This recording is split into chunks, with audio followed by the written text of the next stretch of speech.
रामदेव बाबा अब एक बार फिर पतंजलि विवादों में आ चुकी है, जिसके ऊपर ज्यादा कोर्ट केस रजिस्टर्ड है। Contempt case hearing against Patanjali Baba Ramdev. घटिया प्रोडक्ट बनाने से लेके वेज लेबल में नॉन वेज प्रोडक्ट डालना हो, लोगों को गायब करना हो, लैंड फ्रॉड्स करने हो, टैक्स फ्रॉड्स करने हो, मिसलीडिंग एडवर्टीजमेंट दिखाना हो, जिसके अभी भी कोर्ट में केसेस चल रहे हैं, ये सब रामदेव बाबा ने किया है। और आज उनकी कंपनी की वर्थ 9000 करोड़ से भी ज्यादा की। एक समय में वो राजनीति से बहुत दूर थे, लेकिन आज राजनीति उनके जेब में है। This is big. इस वीडियो को पूरा देखने के बाद आप रामदेव बाबा और पतंजलि को पहले जैसे कभी नहीं देखोगे। ये हरियाणा में पैदा हुए थे और इनका नाम था राम किशन यादव और इनकी शुरुआती जिंदगी गुरुकुल में बीती थी। और 1995 में हरिद्वार में वो एक छोटा सा ट्रस्ट एस्टेब्लिश कर लेते हैं, दिव्य योग मंदिर। राम किशन अब रामदेव बन चुके थे और उनके साथ थे आचार्य बालकृष्ण, जो उनको गुरुकुल में ही मिले थे, जो आगे जाकर रामदेव बाबा के सिर्फ राइट हैंड ही नहीं बल्कि पतंजलि के CFO और मेजर स्टॉक होल्डर भी बनने वाले थे। ये दोनों एक गुरु के यहाँ थे। इसी समय रामदेव कुछ योगा कैंप्स भी किया करते थे और बालकृष्ण और रामदेव मिलके साइकिल से च्यवनप्राश बेचा करते थे। च्यवनप्राश बेचने के साथ ये लोगों को योगा के बारे में भी बताया करते थे। पहले इनके कैंप्स आस पड़ोस में लगे, फिर मेरठ और दिल्ली जैसी जगहों पे भी लगे। इसी समय धार्मिक टीवी चैनल्स आना भी शुरू हो गए थे और रामदेव बाबा ने सबसे पहले आस्था के लिए अप्लाई किया था, क्योंकि वो सबसे बड़ा चैनल था धार्मिक के मामले में। पर वहां से वो रिजेक्ट हो जाते हैं और उसके बाद वो संस्कार टीवी में काम करने लगते हैं। सुबह 20 मिनट का शो आता है, वो काफी हिट हो जाता है और उसके बाद आस्था के लोग भी उनको बुला लेते हैं। रामदेव बाबा का योग शो पूरे इंडिया में बहुत पॉपुलर हो जाता है। पर यहीं से कहानी में शॉक्स शुरू हो जाते हैं। 14 जुलाई 2007 बाबा रामदेव के असली गुरु स्वामी शंकर देव जी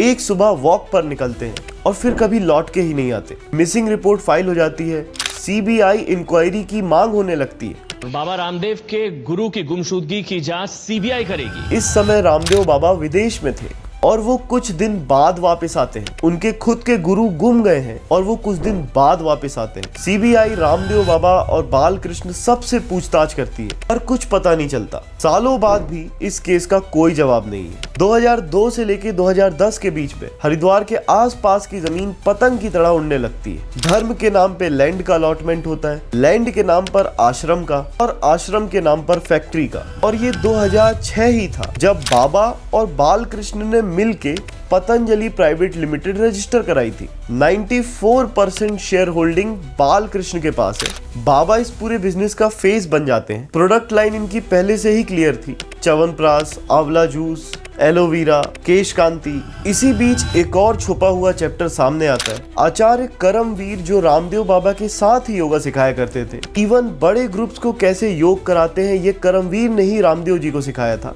पर पता चलता है कि एक होली के दिन वो अचानक से आश्रम छोड़ के चले जाते हैं और कभी लौट के वापस नहीं आते। करमवीर जी का मानना था कि अगर आप एक संत हो तो आपने अपनी फैमिली को त्याग दिया है। रामदेव बाबा आश्रम में रहते हुए भी अपनी फैमिली से कॉन्टेक्ट्स रखते थे और सारी चीजों को कमर्शियलाइज भी करना चाहते थे। इवन रामदेव बाबा के भाई भी इस बिजनेस में इन्वॉल्व्ड है। इन्हीं सारे डिसएग्रीमेंट्स के चलते करमवीर जी चले जाते हैं। 2008 और 2011 के बीच में प्रोडक्ट क्वालिटी को लेके कुछ कंसर्न्स उठे थे कि कुछ टैबलेट्स वगैरह में मेटल के एलिमेंट्स बहुत ज्यादा हैं और इसके पहले एक टैक्स की प्रॉब्लम भी हुई थी, जहां पे सिर्फ 6 लाख रुपए बताया गया था पूरे साल का रेवेन्यू और वो काफी ज्यादा था, 30 लाख से भी ज्यादा। पर असली कहानी स्टार्ट होती है 2014 के बाद। जैसे ही 2014 में सरकार बदलती है और नरेंद्र मोदी की सरकार आती है। बीजेपी के और नरेंद्र मोदी के दिन आ गए हैं अच्छे। बाबा का धर्म बिजनेस से कंप्लीटली पॉलिटिक्स में शिफ्ट हो जाता है। रामदेव ने 2014 के कैंपेन के दौरान बीजेपी को खुल के सपोर्ट किया था कि नरेंद्र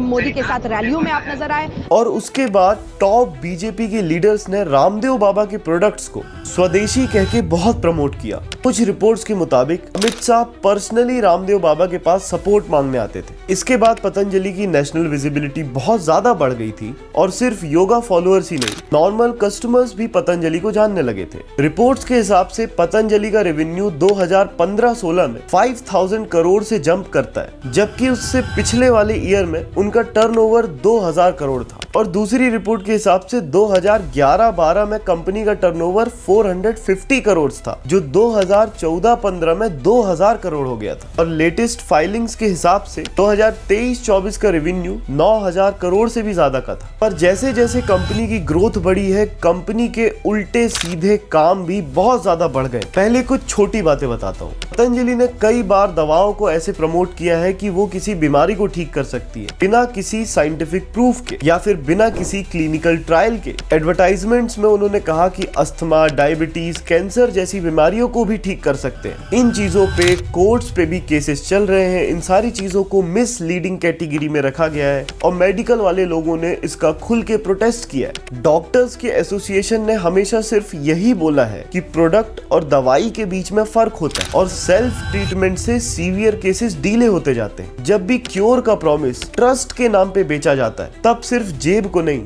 जान को भी खतरा होता है। पर ये तो छोटी चीज थी, इससे बहुत बड़ी चीजें हैं जानने के लिए। एक झटका तब मिला जब पतंजलि के टूथपेस्ट में नॉन-वेज सब्सटेंस मिला। पतंजलि के टूथपेस्ट में ग्रीन डॉट लगा हुआ है, इसका मतलब ये वेज है। पर दिल्ली के हाई कोर्ट में पिटीशन फाइल होती है और लैब टेस्टिंग के बाद पता चलता है कि टूथपेस्ट में समुद्र फन है, कैटल फिश बोन। ये एक एनिमल बेस्ड सब्सटेंस है। कंपनी के खिलाफ लीगल नोटिस गया और केस अभी भी चल रहा है। देशभक्ति के नाम पे पतंजलि ने कई बार ऐड दिखाया है, पर एक दिन पता चलता है कि आर्मी की कैंटीन्स में पतंजलि के प्रोडक्ट्स को बैन किया जा रहा है। डिफेंस कैंटीन स्टोर्स डिपार्टमेंट ने पतंजलि के आंवला जूस को बैन कर दिया। लैब टेस्ट के हिसाब से वो अनफिट था कंजम्पशन के लिए और ये वही जूस है जिसे इम्यूनिटी बढ़ाने के लिए हेल्थ आयुर्वेद के नाम पे बेचा जाता है। जिस ब्रांड को हम सबसे सेफ समझ के खरीद रहे हैं वो लैब टेस्ट में अनफिट पाया जा रहा है खाने के लिए। और सिर्फ जूस ही नहीं, राजस्थान और उत्तराखंड में और भी प्रॉब्लम्स हैं। राजस्थान के अलवर लैब टेस्ट ने पतंजलि के मस्टर्ड ऑयल को सब स्टैंडर्ड क्वालिटी का पाया, मतलब खाने के लिए फिट नहीं है वो चीज। दूसरे ही केस में उत्तराखंड में पित्तौड़गढ़ में पतंजलि के घी को खाने लायक नहीं पाया गया, इसलिए वहां के कोर्ट ने उनके ऊपर फाइन लगाया।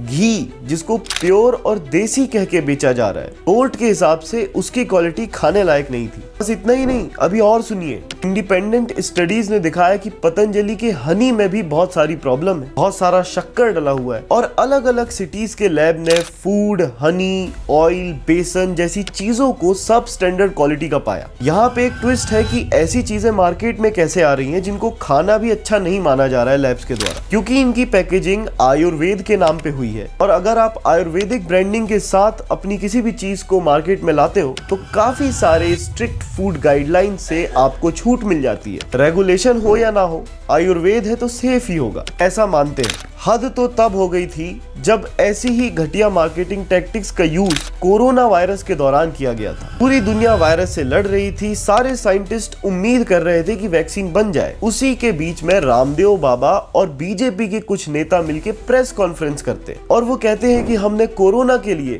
First Ayurvedic evidence based medicine तैयार कर ली। वो क्लेम करते हैं कि कुछ ही दिन में 100% रिकवरी हो जाती है। ये न्यूज बहुत बड़ी बन जाती है इंडिया के लिए और लोग इतने डरे हुए थे कि लोगों ने इस पे विश्वास किया। और कुछ ही घंटों में मिनिस्ट्री ऑफ आयुष कहती है कि हमारे पास क्लिनिकल ट्रायल्स का कोई भी डेटा नहीं है, तुरंत ही सारे क्लेम्स को बंद कर दिया जाए जो कोविड-19 को ठीक करने के बारे में। हमने दवाई के अंदर तो ये हमने कहा ही नहीं कि ये हम कोरोना को जो है कंट्रोल करते हैं, क्योर करते हैं। हिपोक्रेसी की भी सीमा होती है। बाद में गवर्नमेंट ने कोरोनिल को सिर्फ एक इम्यूनिटी बूस्टर के नाम पे प्रमोट किया और इम्यूनिटी बूस्टर के नाम पे वो चीज बिक भी रही थी मार्केट में और ये लोग पलट भी गए। अलग अलग जगह पे केस फाइल हो गए थे और बहुत जगह इस मार्केटिंग को एक्सप्लॉयटेशन ऑफ पब्लिक फियर बोला गया। ये सब छोटे मोटे इंसिडेंट्स नहीं थे। मिसलीडिंग एड्स पर फूड सेफ्टी डिपार्टमेंट के केसेस, आर्मी कैंटीन से प्रोडक्ट को बैन कर देना, स्टेट लैब्स में कईयों प्रोडक्ट का फेल हो जाना,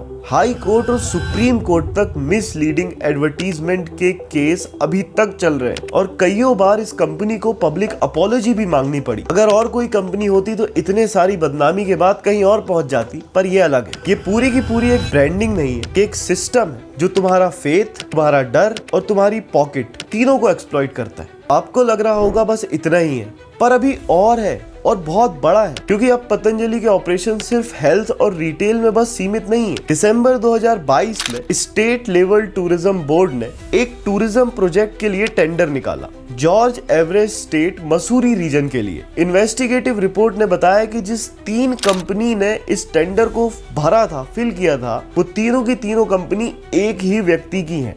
एक ही व्यक्ति उन तीनों कंपनी का मेजॉरिटी स्टेक होल्डर है और वो है आचार्य बालकृष्ण। कॉन्ट्रैक्ट के टर्म्स भी काफी कंट्रोवर्शियल थे। 142 एकर्स का स्टेट हेरिटेज लैंड है वो, जिसको एनुअली 1 करोड़ रुपए में दिया गया है 15 सालों के लिए। सरकार ने खुद इसके लिए 26 करोड़ रुपए का लोन लिया था। 15 साल में भी वो वापस नहीं आएगा। ये डील बिल्कुल भी प्रॉफिटेबल नहीं है और नंबर्स बहुत ही अनरियलिस्टिक है और अभी भी केस चल ही रहा है। अगर इतने सारे कांड किसी भी कंपनी ने की होती तो आज वो कहीं और ही होती। और बाबा बाबा होता है, इससे हमें बहुत सारे नुकसान है। सबसे पहला थ्रेट है पब्लिक हेल्थ को। आयुर्वेद कमाल की चीज है, पर जब मिसलीडिंग मार्केटिंग की जाए तो साइंस को नीचा दिखाया जाता है। जब इनसे कहते हैं कि एविडेंस दिखाओ तो ये कहते हैं कि फेथ रखो। वोट बैंक का मुद्दा है ही, यूथ को साइंटिफिक टेम्पर से दूर ले जाने का मुद्दा है ही, मोनोपोली बनाने का भी मुद्दा है। मैं उम्मीद करता हूँ कि आपको ये वीडियो अच्छी लगी होगी और आप एल्गोरिदम की हेल्प करेंगे इस वीडियो को और लोगों तक पहुंचने में।